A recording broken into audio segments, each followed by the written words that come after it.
Hey friends, let's talk about boldness. Not just any boldness, but vision-driven, prayer-soaked, faith-filled risk.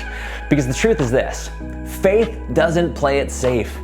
It plays to multiply. And bold obedience always beats safe disobedience. Starting the well was probably the riskiest decision of my life. My wife was pregnant with our second kid. We were living month to month at the time. I'd never fundraised $1 in my life, but I knew deep down in my bones that God was calling us to start something that would reach people who were far from Him. So we took the leap. We left security, we prayed hard, we trusted deeply. And we started watching God provide as individuals, churches, and a network came into our life to help us do what He asked us to do. What felt absolutely impossible at first became a reality.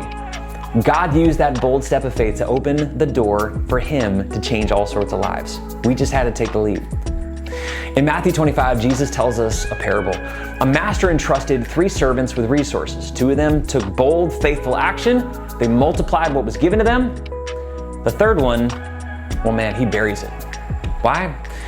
He was afraid. Jesus praised the bold servants, well done, good and faithful servant, and He corrected the one who played it safe. Now the story seems at first like it's all about money, but I believe it's about how we steward the opportunities and resources God's given us. More than that, Jesus embodies bold risk. He left heaven, He entered our mess, He invested in people who misunderstood and ultimately would betray Him. He gave His life on the cross, the boldest, most vision-driven act in history. So why don't we lead like that? Well, I think number one, we're afraid. We're afraid to fail. We're afraid of the cost. We're afraid of criticism. We're afraid to leave what's comfortable, and somewhere deep down, we believe the lie that safe equals faithful. But here's the truth. Risk isn't the enemy of faith. Risk is often the evidence of it. If we play not to lose, we're gonna lose almost every time.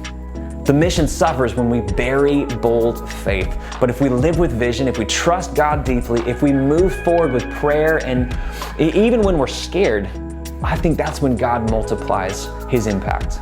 Here's what we want to challenge you as our leaders to. Number one, start with prayer, not planning. Begin each month by asking God, where are you calling me to take a bold step of faith?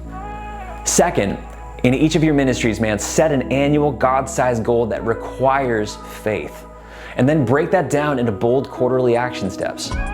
3, debrief from both failure and bold attempts. Man, make that your team norm.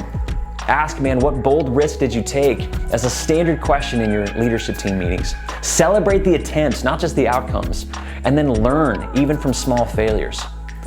Let's lead with vision. Let's take risks that require God to show up. Let's not play it safe, let's play to multiply. And remember, Jesus didn't promise safety, but He did promise His presence.